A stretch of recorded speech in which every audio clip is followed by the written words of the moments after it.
सच्चिदानन्दरूपाय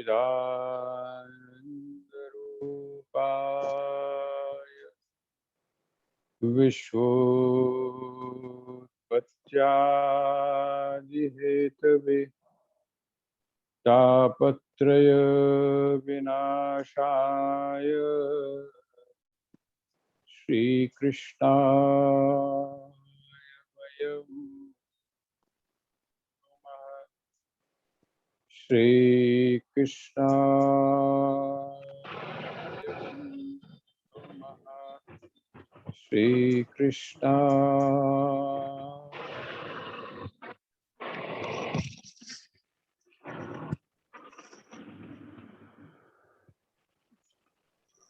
श्रीमद् भगवद गीता के स्वाध्याय सत्र में आप सभी का हार्दिक स्वागत है।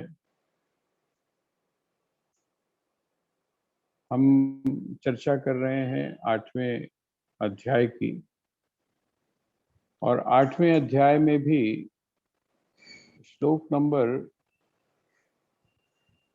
16 की चर्चा हम लोग कर रहे हैं। काका जी, मुझे जरा कल मैंने वो आपका भेजा हुआ मॉन्क का जो था वो देखा जी, तो जी। बहुत ही मुझे तो आश्चर्य हुआ कि ऐसा अभी भी होता है, ऐसा कलयुग में भी। जी जी, बहुत ही बिल्कुल ऐसा है। कोई मतलब यंग थे, कोई ऐसे भी नहीं था कि भाई बहुत बुजुर्ग थे या क्या था। तो और 5 मिनट में ही मतलब क्या उन्होंने ब्रह्म रंध्र में अपने प्राण चढ़ा लिए, क्या किया ये मुझे समझ में आया नहीं। समझ नहीं, मैंने भी देखा था। मैंने भी देखा था। मैंने खुद गए और खुद लेटे वो। ये देखिए ऐसा है, जैसी हमने भी देखा मैंने आपको बताया, वो मैंने इसीलिए आपको भेजा था। आपने उसमें देखा होगा ZEN दिया हुआ था, जैन। जैन जो बौद्ध हैं, बौद्धों में एक संप्रदाय है जो जैन, ये ज्यादातर जापान की तरफ का है। और इन लोगों में जो है वो काफी कंसेप्ट जो है वो इस तरीके का है कि क्योंकि इनके यहाँ जो जीवन है पूरा का पूरा वो साधना परक होता है। इनके यहाँ जो परंपराएं हैं वो बड़ी विलक्षण है। आप लोग यहाँ पर आते हैं, जब आप यहाँ देहरादून में जब आप आते हैं आश्रम में, तो यहाँ लोग ऊपर शिव मंदिर तो जाते हैं, लेकिन शिव मंदिर के साथ में एक लगा हुआ एक बहुत वो है, उसका नाम है साक्या कॉलेज। साक्या कॉलेज जो है वो बुद्धिस्ट का, साक्या एक्चुअली अपभ्रंश है। आप सभी जानते हैं कि जो बुद्ध थे उनका वंश जो था वो शाक्य वंश था। शाक्य वंश था, अलग अलग जैसे वंशावली होती है तो इस तरह से शाक्य वंश था, और शाक्य वंश में उत्पन्न होने के कारण उनको शाक्य भी कहा जाता है, भगवान बुद्ध को। तो बुद्ध के यहाँ क्योंकि जो बुद्ध की परंपरा है बाद में जाके विकृत, लेकिन मेन जो उनकी परंपरा है उसमें ध्यान अर्थात जो मेडिटेशन है, समाधि जो है, उस समाधि के ऊपर और ध्यान के ऊपर बहुत जोर दिया गया है। यही कारण है कि आप जो उनमें जो गृहस्थ भी हैं उनको भी जब आप देखेंगे तो आप उनके हाथ में हमेशा माला घूमते हुए ही देखेंगे। जिस समय जो लोग यहाँ क्लेमेंट टाउन में या राजपुर में हैं, वो इसी बात को, तो उनका जो टोटल जो पूजा की पद्धति है या पाठ की पद्धति है या कर्मकांड की पद्धति है वो इसी प्रकार की है। यहाँ तक है उनमें कि घोषित कर दिया जाता है कि वहाँ पर जैसे दलाई लामा है, दलाई लामा ने घोषित जब किया कि अमुक स्थान पर मेरा उत्तराधिकारी जो है वो जन्म लेगा, वो मतलब एक बड़ी अलग सी परंपरा है। उनको इस बात का अनुभव हो जाता है कि अब जो है वो शरीर छूटने वाला है, और जब शरीर छूटने वाला है इस बात का निश्चित हो गया। भगवान भी यहाँ पर संकेत तो वही दे रहे हैं, जिस समय आपका शरीर छूटने वाला हो, अर्थात जब आपको इस बात का एहसास हो जाए कि नहीं, अब जो है ये जो जिसको आप जीवात्मा कहते हैं वो जीवात्मा आपके शरीर का परित्याग करने वाली है, और जब दूसरे लोगों को पता चल जाता है, आपने गृहस्थों में भी देखा होगा, कई लोग ऐसे होते हैं जिनको इस बात का एहसास हो जाता है। जिन लोगों का जीवन साधना के अंदर है, उनको इस बात का एहसास हो जाता है कि नहीं, अब जो जीवन है वो ज्यादा रहने वाला नहीं है, ये जाने वाला है।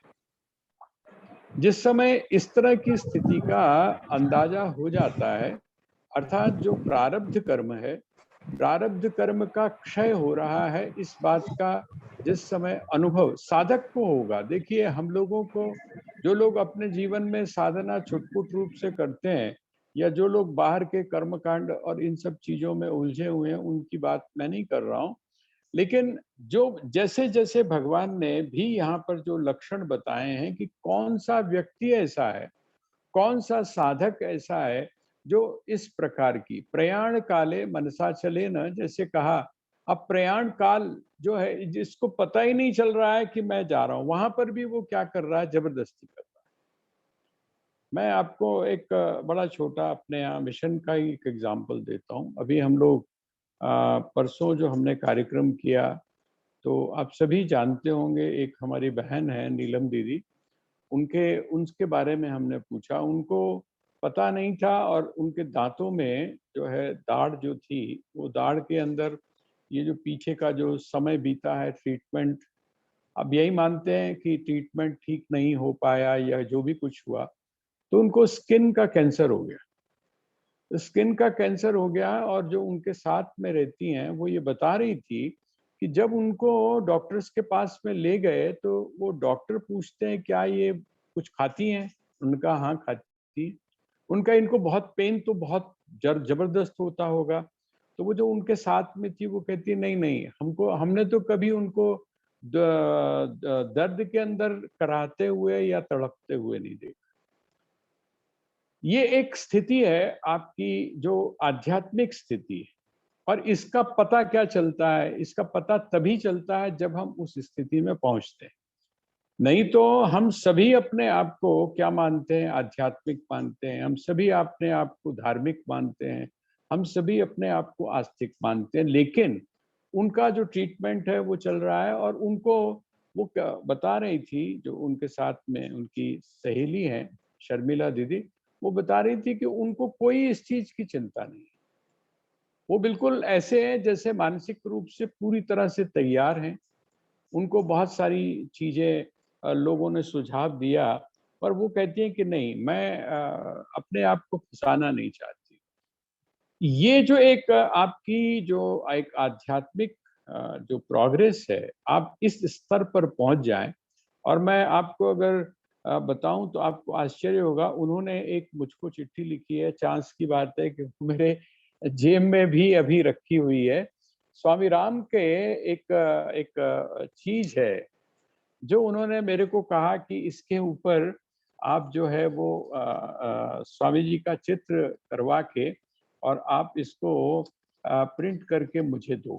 अब आप सोच सकते हैं कि जिस व्यक्ति की स्थिति इस प्रकार की हो, उसकी अगर मानसिक स्थिति ऐसी है, तो उससे भी आगे जब हम ध्यान की स्थिति में जाते हैं तो उससे आगे स्थिति हो सकती है।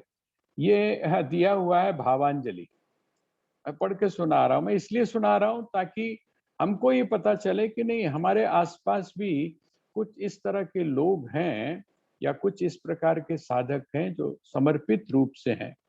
वो है भावांजलि। मेरा जीवन साधना, अतिशय गुरु कृपा, सच्चिदानंद रूपाय निष्प्रपंचाय सदगुरुदेव।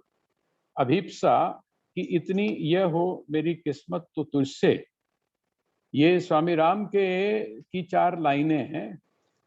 अभिप्सा कि इतनी यह हो मेरी किस्मत तो तुझसे, मेरा जिस्म जामे है हरकत तो तुझसे, उड़े माँ मनी की शिरकत तो तुझसे, मिले सदका होने की इज्जत तो तुझसे, सदा एक रहने की लद्दत तो तुझसे। मेरा कहने का तात्पर्य क्या है कि जिस समय ऐसे इस प्रकार के जिनकी हम अभी आप चर्चा कर रहे थे, मैंने इसीलिए भेजा क्योंकि हम लोग श्रीमद् भगवद गीता को जो पढ़ रहे हैं, तो हमको ये पता चलना चाहिए कि ऐसी बात नहीं है। भगवान जो बात कह रहे हैं वो सिर्फ एक आइडियलिस्टिक नहीं है, ऐसी नहीं है कि आपने पढ़ ली, नहीं, प्रैक्टिकल है वो। और अगर आप इनके बारे में, मॉन्क्स के बारे में अगर आप पढ़ेंगे तो आपको बहुत सारी आश्चर्यजनक चीजें मिलेंगी। इन्होंने ध्यान के ऊपर या मेडिटेशन के ऊपर बहुत सारे एक्सपेरिमेंट्स किए। अभी मैं एक जगह देख रहा था, वो बल्कि डिस्कवरी में भी आया था, कि ये जो लद्दाख है जहाँ पर बहुत बर्फ ही बर्फ पड़ती है, वहां पर जिस समय कुछ खोजी लोग गए, वहां उन्होंने देखा कि कुछ डेथ बॉडीज हैं। और वो डेथ बॉडीज किस तरह की हैं, उन्होंने अपने गले में फंदा डाला हुआ है, मॉन्क्स। बाद में जिस समय रिसर्च की गई तो उन्होंने कहा कि नहीं, वो क्या एक्सपेरिमेंट करना चाह रहे थे कि क्या मृत्यु के समय में व्यक्ति का अनुभव किस प्रकार का होता है। तो ये जो आपको दिखाई है चीज, ये बिल्कुल प्रैक्टिकल है। और वो व्यक्ति, जैसे मैं आपको एक और उदाहरण पुराण का दे देता हूं, कि जो सती हैं, जब सती का अपमान हुआ, मतलब भगवान शिव का जब अपमान हुआ, तो दक्ष दक्ष प्रजापति का जो मंदिर है, जहां आप लोग हरिद्वार जब जाते हैं कनखल में तो दर्शन करने जाते हैं, तो वही स्थान था, वो जो यज्ञ मंडप बना हुआ था। वहां जब उनका अपमान हुआ तो जो सती थी उनको कितना समय लगा, अपने जो प्राण थे उन प्राणों के परित्याग करने में उनको कितना समय लगा। कुछ ही क्षण में उन्होंने अपने प्राण का परित्याग कर दिया। तो ये विधि जिसको आती है, देखिए, यह विधि, जो व्यक्ति मृत्यु से घबराता नहीं है, ऐसा व्यक्ति आत्महत्या नहीं करेगा, ये तो निश्चित मानिए। जिस व्यक्ति को मृत्यु का भी भय नहीं है, उसके जीवन में आत्महत्या का कोई प्रश्न नहीं होता है। और जो व्यक्ति आत्महत्या नहीं कर रहा है, इसका मतलब क्या हुआ, जिस समय मृत्यु आती है तो उसका वरण कैसे करता है। वरण करने का मतलब आप समझ रहे होंगे। वरण करने का अर्थ है, जिस तरह जब शादी होती है तो हम वरण करते हैं ना, जो बेटी होती है, लड़की होती है, वो पुरुष का वरण करती है। और पुरुष किसका वरण करता है, पुरुष जो है वो बेटी का, अर्थात लड़की का, जो वधू है उसका वरण करता है। तो वरण करते समय क्या है, वरण करते समय प्रसन्नता है। आप जिस समय मृत्यु का वरण कर रहे हैं तो प्रसन्नता है आपके यहाँ। नचिकेता की जो कथा है वो भी यही बताती है कि जीवित वह जो कुमार है वो वहां पर पहुंच गया। तो ये जो मैंने आपके पास भेजी है लाइव, ये लाइव है। और वो उसका जो रिसोर्स है वो भी उसके अंदर दिया हुआ है।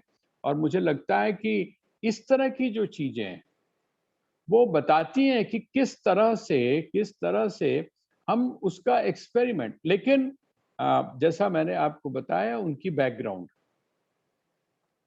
वो जो मतलब परंपरा है उस उन उनको पता लग गया था कि अब मेरी मृत्यु हाँ, होने मेरा वाली। शरीर, हाँ, मेरी मृत्यु। देखिए, वो हम देखते हैं, हमको पता लगता है कि अभी बिल्कुल यंग है ना, अभी बिल्कुल हम्म। यंग है। लेकिन उस व्यक्ति को इस बात का पता है, जैसे अब आदिशंकर थे, आदिशंकर की अवस्था आप अगर उनके जीवन को पढ़ेंगे तो 12 वर्ष की, सिर्फ 12 वर्ष उनकी आयु थी। लेकिन अभी क्योंकि कार्य नहीं हुआ है, इसलिए 12 वर्ष और बढ़ा दी गई है। भगवान की तरफ से प्रेरणा हुई कि 12 वर्ष, तो 32 वर्ष की, अब 32 वर्ष की जब अवस्था हो गई तो 33, हमको तो लगता है कि 33 साल तो कुछ भी नहीं हुए, 33 साल तो कुछ भी नहीं हुए। लेकिन उन्होंने जाकर 33 वर्ष की अवस्था में महाप्रयाण किया। वो स्थल अभी अभी तो बल्कि गवर्नमेंट की तरफ से वहाँ आदि शंकराचार्य की बहुत बड़ी एक जो मूर्ति है उसकी स्थापना हो रही है। तो मेरा कहने का, अब 19 साल की उम्र में, 20 साल की उम्र में संत ज्ञानेश्वर ने, हमको लगता है कि ये तो बहुत छोटी उम्र, लेकिन जो व्यक्ति साधक है, जो व्यक्ति साधना करता है, उसको पता है कि प्रारब्ध का क्षय होगा।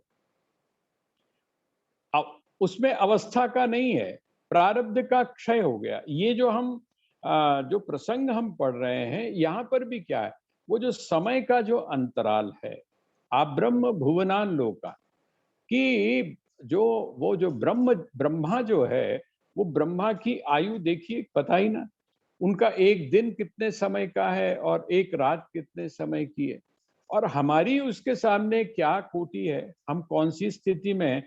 इसका मतलब हम अगर पुनर्जन्म के अंदर रहते हैं तो हमारे न जाने कितने जन्म हो जाएंगे।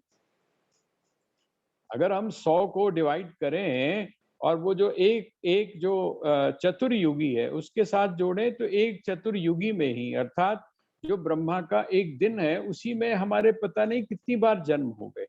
यही चीज यहाँ पर भगवान बताने की कोशिश कर रहे हैं कि जो समय है, समय है।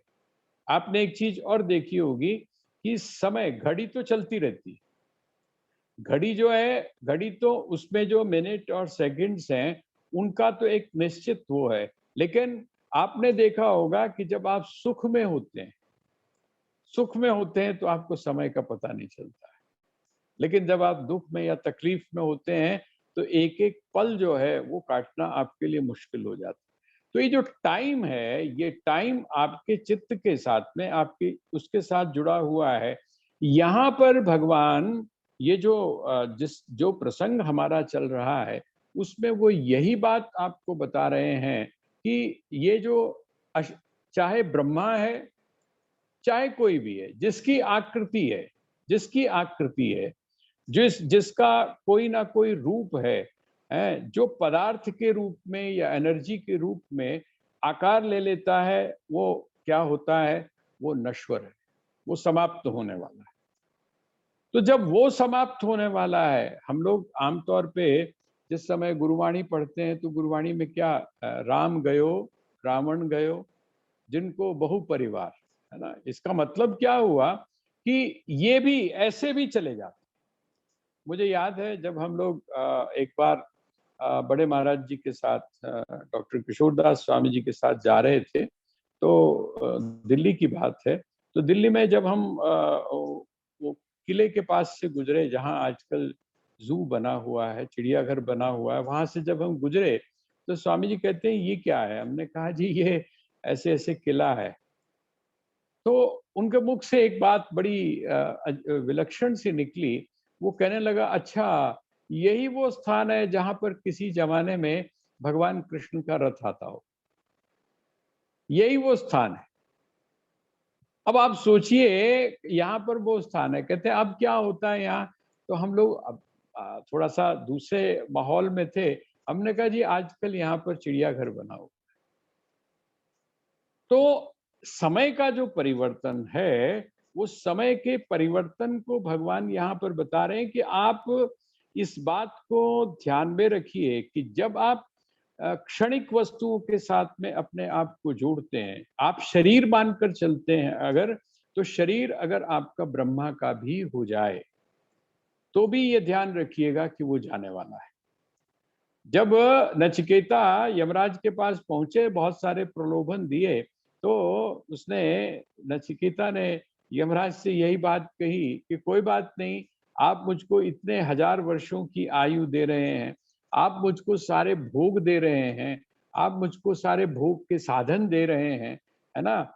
जो मैं संकल्प करूंगा वो मेरा पूरा हो जाएगा, जो मैं संकल्प करूंगा वो मेरा पूरा हो जाएगा। बिल्कुल सही बात है, लेकिन आप ये बताओ कि वो जो काल है वो मुझको छोड़ेगा या नहीं छोड़ेगा।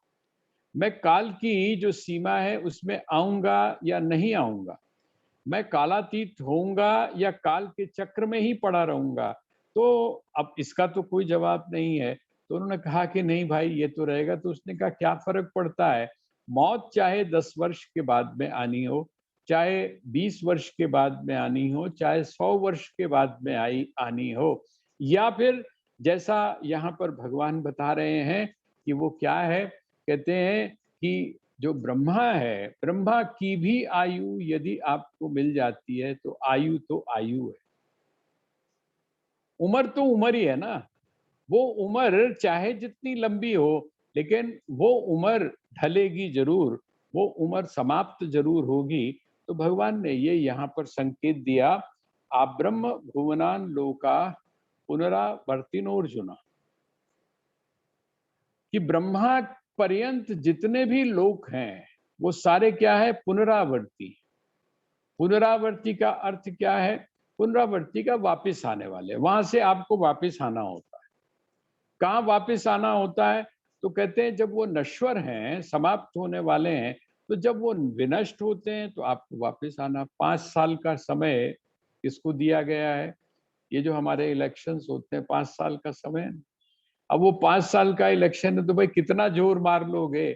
4 बार बन गए, 5 बार बन गए, लेकिन एक ना एक स्थिति तो ऐसी आएगी जबकि आपको या तो राजनीति से संन्यास लेना होगा और या आप हार जाओगे, बनी नहीं रहेगी। चाहे तो प्रकृति, जो प्रकृति है, आपके जो शरीर की प्रकृति है, वो वहां से हटने के लिए आपको विवश कर दे, या फिर जो एक जो व्यवस्था है, उस व्यवस्था के कारण आप वहां से हट जाएं। हटना तो आपको पड़ेगा ही। यही बात यहाँ पर भगवान ने संकेत के रूप में कही कि मामुपैत्य तू कौन्तेय पुनर्जन्म न विद्यते। यदि तू सच में चाहता है कि तेरा पुनर्जन्म न हो, ये जो मार्ग मैं तुझको बता रहा हूं कि जिस मार्ग पर चलने के बाद, जिस उपलब्धि को प्राप्त करने के बाद व्यक्ति जो है उसका पुनर्जन्म नहीं होता, पुनर्जन्म उसका नहीं होता। आप थोड़ा सा कभी बौद्धों को या जैन इनको जब पढ़ेंगे तो वहां पर जो पुनर्जन्म मानते हैं, लेकिन उनका कंसेप्ट डिफरेंट। वो प्रत्येक का पुनर्जन्म नहीं मानते हैं, वो ये मानते हैं कि जो बहुत अच्छे लोग होते हैं उन्हीं का पुनर्जन्म, उन्हीं का फिर जन्म होता है। बहुत सारे कंसेप्ट हैं उनमें। तो यहाँ पर वो कहते हैं कि एक ही तरीका है, एक ही तरीका है। और वो तरीका कौन सा है? कहते हैं वो तरीका यही है कि माम उपैत्य, मुझको यदि तू प्राप्त कर लेता है, मुझको यदि तू प्राप्त कर लेता है तो क्या होगा? अगर तू मुझको प्राप्त करता है तो तेरा पुनर्जन्म जो है वो नहीं। इसका मतलब जब जन्म नहीं होगा तो उसके साथ में जो लगा हुआ दूसरा वाला पक्ष है, जिसको आप बोलते हैं मृत्यु, तो तेरी मृत्यु भी नहीं होगी। और जन्म और मृत्यु, इन दोनों के बीच में क्या है? इन दोनों के बीच में क्या है? हम लोग ये जो बीच का टाइम है, जब से जन्म लेते हैं और जब तक मरते हैं, आपने एक बात बड़ी आपस में कभी कभी सुनी होगी कि हम ये दुख ते तादी जाएगा जदों शरीर दे नाल। हम लोग कुछ चीजें भूल जाते हैं, है ना? वो हमने चाहे सुन के कही हो, हमने चाहे सुन के बोली हो, हम बोल तो जाते हैं, लेकिन उसके पीछे का जो रहस्य है, उसके पीछे का जो अनुभव है, उसकी तरफ हमारा ध्यान नहीं जाता। हम कहते हैं होते ये जेड़ी पीड़ हैगी है या ये जो दर्द है, ये तभी जाएगी जबकि ये शरीर समाप्त हो जाएगा। इसका मतलब हम क्या मानकर चल रहे हैं कि ये शरीर, ये अर्थात जीवन जो है, इस जीवन में क्या है? तो कहते हैं इसमें दुख ही दुख। इसलिए भगवान ने कहा दुखालयम अशाश्वतम, ये दुख का आलय। जन्म से लेकर मृत्यु के बीच में आप दुख के अंदर रहते हैं, और जन्म भी दुख का कारण है। और जन्म के कारण, क्योंकि जो मृत्यु है वो भी उसके साथ जुड़ी हुई है, तो वो भी दुख का ही कारण है। अगर तू इस दुख से मुक्त होना चाहता है तो क्या कर? कहते माम उपेत्य, मुझको